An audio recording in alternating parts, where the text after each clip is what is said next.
As a single dad raising two kids, I always dreamed of giving them a stable home in a good neighborhood.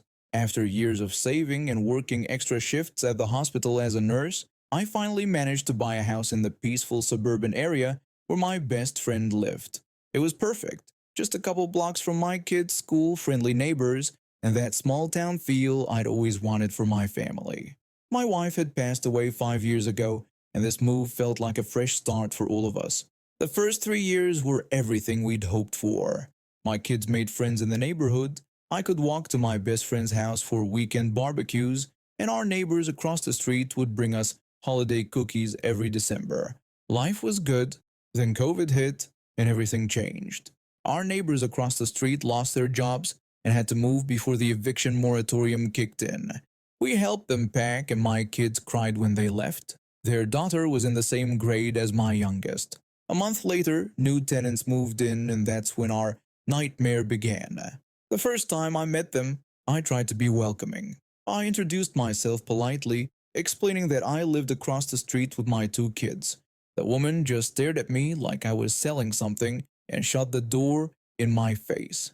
As soon as the lockdown started, they turned their house into party central. Every single night, without fail, their house would be packed with people. Cars lined both sides of our street, making it nearly impossible for emergency vehicles to get through if needed. The music was so loud that my kids couldn't sleep, even with white noise machines running. My best friend, who lived in the next cul-de-sac, would text me almost every night, complaining that he could hear the bass from inside his bathroom. I would always reply that yes, it was them again, and I'd try talking to them the next day. I tried being nice about it. Really, I did. I even brought them a six-pack of craft beer and offered to share some marijuana, hoping to build some goodwill. That's when things got ugly. The husband got in my face, accusing me of trying to bribe them and threatening to make my life hell if I didn't mind my own business. His wife, who I came to think of as Karen, joined in with her own threats, pointing out that they knew I had kids and suggesting something might happen to their bikes in the driveway. That's when I started calling the police. Every night for 4 months straight.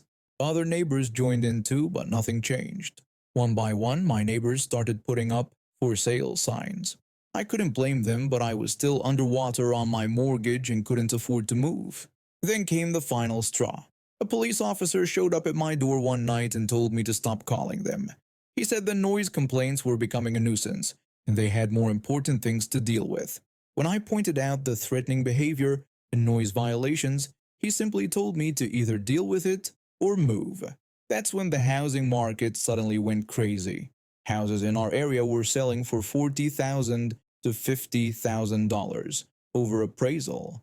We listed our house, hoping to at least break even, and within 3 days we had multiple offers well over asking price. But one offer caught my eye. It was $20,000 lower than the others, but it came with a letter and a photo. A young couple expecting their first baby, with a German Shepherd and a patrol car in the background. The husband had just been assigned to our local police department. I knew right then what I had to do. The day we moved out, Karen and her husband were throwing another massive party. They even had the nerve to blast "Kiss Him Goodbye" when they saw our moving truck. I just smiled and waved. The next day our buyers moved in. That night, there was no party. Or the next night. Or the night after that.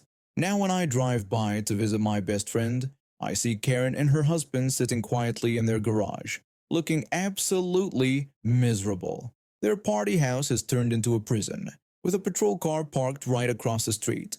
Every time I pass by, I honk and wave enthusiastically. Sometimes, if I'm feeling particularly cheerful, I roll down my window and blast "Nana Hey Hey, Kiss Him Goodbye." Last week I heard from my best friend that they put up a "for rent" sign. Apparently, living across from a police officer isn't their idea of a good time. But the best part, no one's interested in renting their place. Seems like their reputation has spread through the neighborhood grapevine. My kids and I love our new house. It's in an even better neighborhood, and our new neighbors are amazing. Sometimes karma takes its sweet time, but when it hits hard. Let me tell you about the most entitled person I've ever met. My girlfriend and I had just moved in together a few months ago, and to save money, we decided to share a car. It wasn't ideal, but we made it work since our workplaces were only about 10 minutes apart. I'd drop her off at the hospital where she works as a nurse, then head to my job at the marketing firm. That one morning, we were both exhausted. She had just finished a string of night shifts and was transitioning back to day shift, while I had stayed up late finishing a crucial presentation for a client. We left home at 7:30, both of us clutching our coffee cups like lifelines.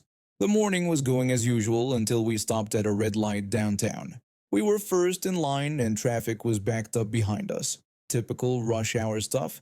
I remember checking the time wondering if we'd make it before my girlfriend's shift started. Then it happened. Wham! The impact slammed us forward and our heads snapped back. My coffee splashed all over the dashboard and my girlfriend's hit the windshield. For a moment, we just sat there, stunned.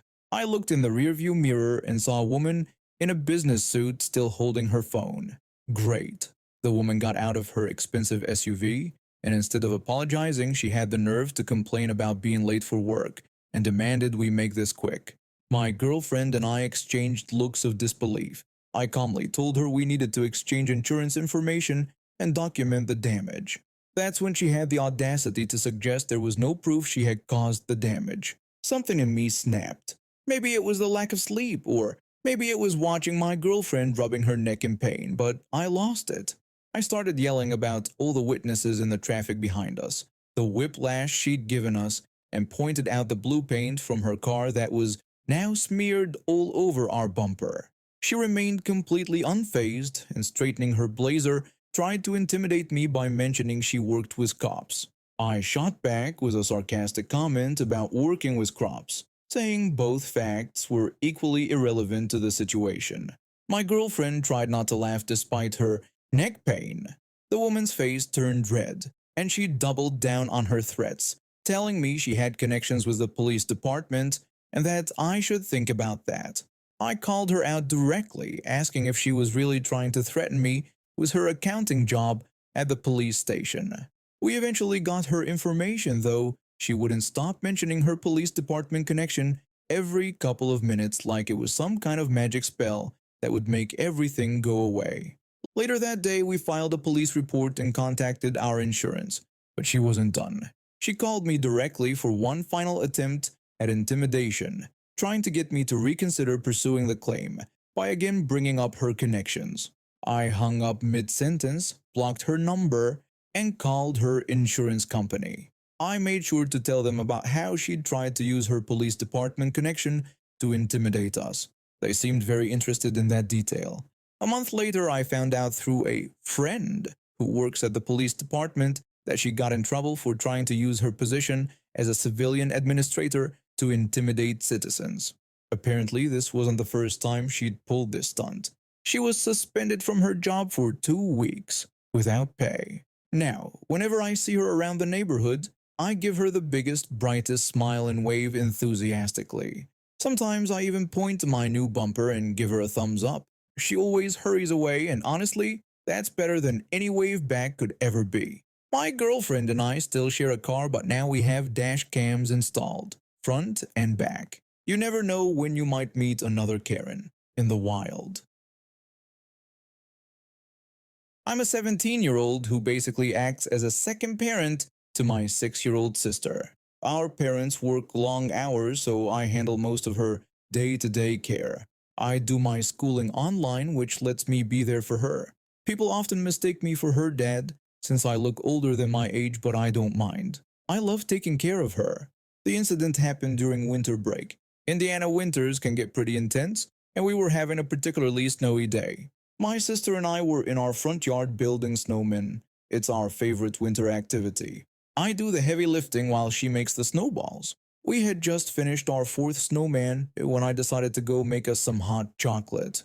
I told her to keep playing while I went to get some hot cocoa. She responded with an excited yell, clearly happy about the promised treat.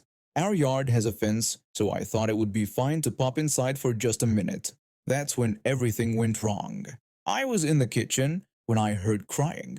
At first, I thought maybe one of the snowmen had fallen over, I called out to her, telling her to calm down and come inside because the hot cocoa was ready. The crying didn't stop. Then I heard laughter. I ran outside without even grabbing my coat. Three teenagers from the local high school were in our yard. I recognized one of them. He had a reputation for bullying younger kids. Our snowmen were completely destroyed, but that wasn't what made my blood boil. The main teen mockingly asked my sister if I was her dad, comparing her to Humpty Dumpty. My sister didn't answer him. That's when he did something unforgivable. He pushed her. She fell backward and hit her head on the sidewalk. Blood started pooling beneath her head, and she was screaming in pain. I rushed to help her, but the other two teens grabbed my arms from behind. I yelled at them to let me go, telling them she was hurt. While they held me back, the main teen started piling snow on my sister's face.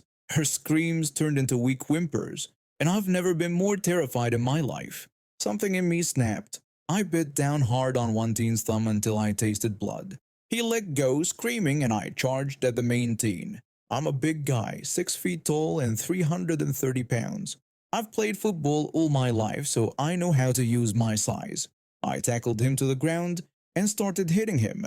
I only stopped when I felt something hit the back of my head. The third teen had struck me with a brick. Even with blood running down my neck, I wasn't done. I slammed the brick-wielding teen into my dad's truck, then brought my knee up into his face.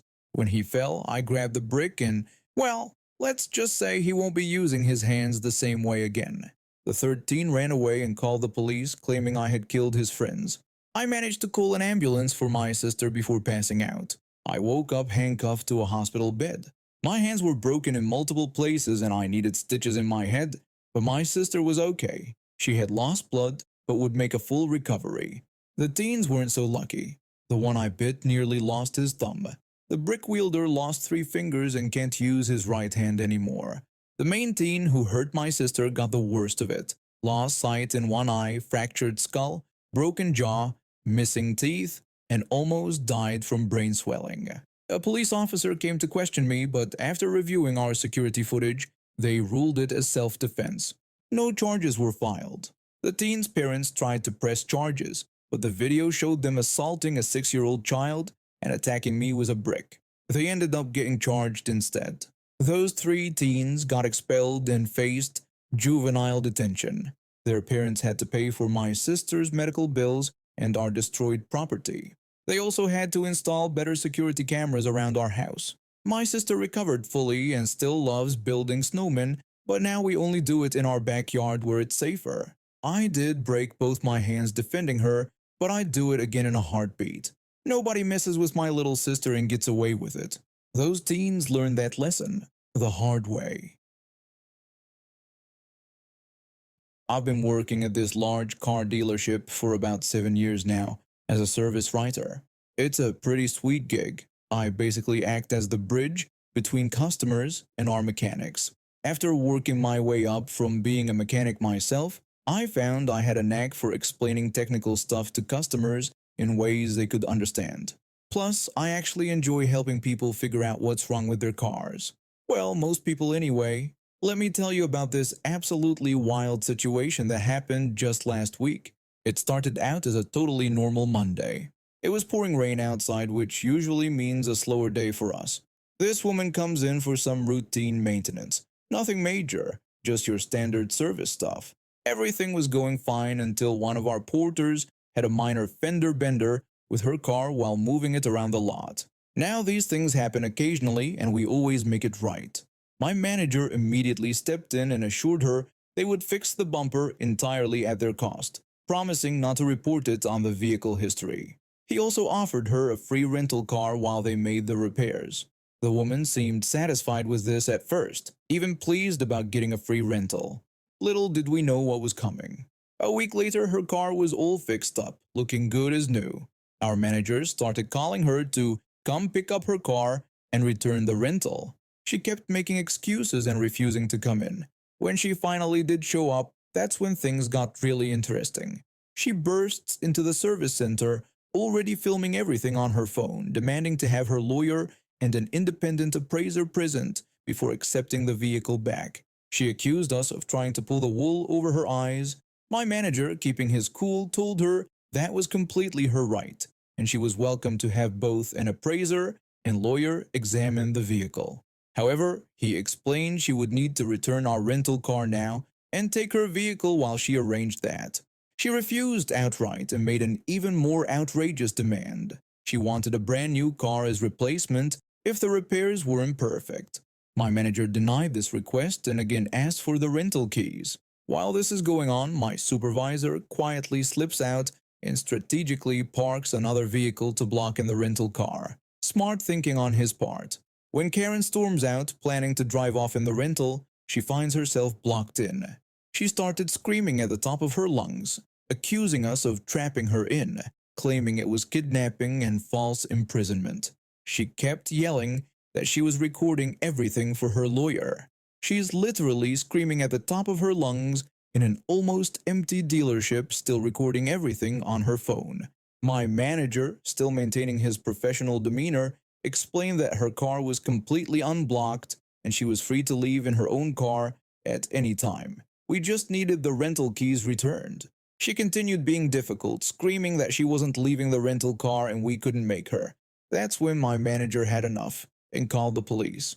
Two officers show up pretty quickly. After hearing both sides, the male officer explained to her that she needed to return the rental keys, making it clear she couldn't keep their car and wasn't entitled to a new vehicle. He warned her that refusing to return the keys would result in her arrest for theft.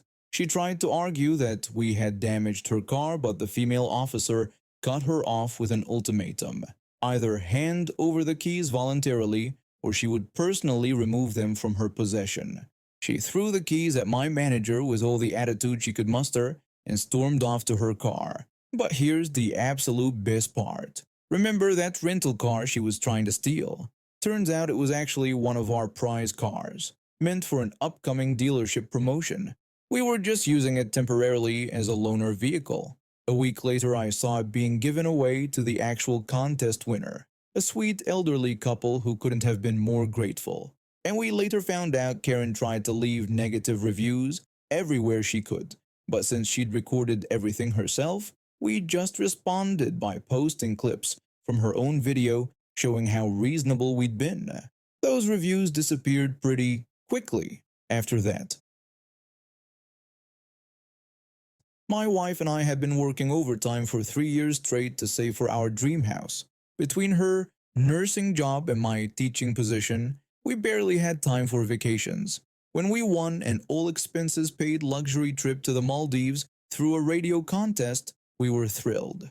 The prize included a week at a 5-star resort, flights, and exclusive excursions, worth nearly $15,000. The catch? My wife felt obligated to invite her sister, who was going through a rough time after her third divorce. When I expressed concerns about her sister's demanding nature, my wife insisted that family should stick together, especially when someone's feeling down. I should have put my foot down right there. The drama started at the airport. Her sister complained about flying economy and demanded an upgrade, claiming back problems. After my wife's pleading, I spent $2,000 of our savings on her first-class upgrade while we stayed in economy. Red flag number 1. At the resort, she complained about the rooms not being connected, insisting she needed constant access to us. When the manager explained they were fully booked, she tried throwing around money we weren't even spending since this was a prize package. She skipped every planned activity. The dolphin watching cruise was too humid, the snorkeling was too salty, the spa days masseuse looked unprofessional, and the sunset cruise would make her seasick. Instead, she stayed in her room, racking up a $3,000 room service bill on our account. When confronted, she blamed us for not planning better activities. That night, my wife broke down crying, finally seeing how her sister had ruined our special trip. We made our decision. The next morning, while her sister enjoyed her fancy room service breakfast, we packed up and left. Our note at the front desk simply explained that since only room service met her standards, she could pay for it herself. We'd removed her charging privileges and reminded her that her flight home was in part of the package. She called us 47 times that day. We didn't answer. Later, we learned she had to call our parents to bail her out and pay for her flight home. She hasn't spoken to us since then. Best vacation ever.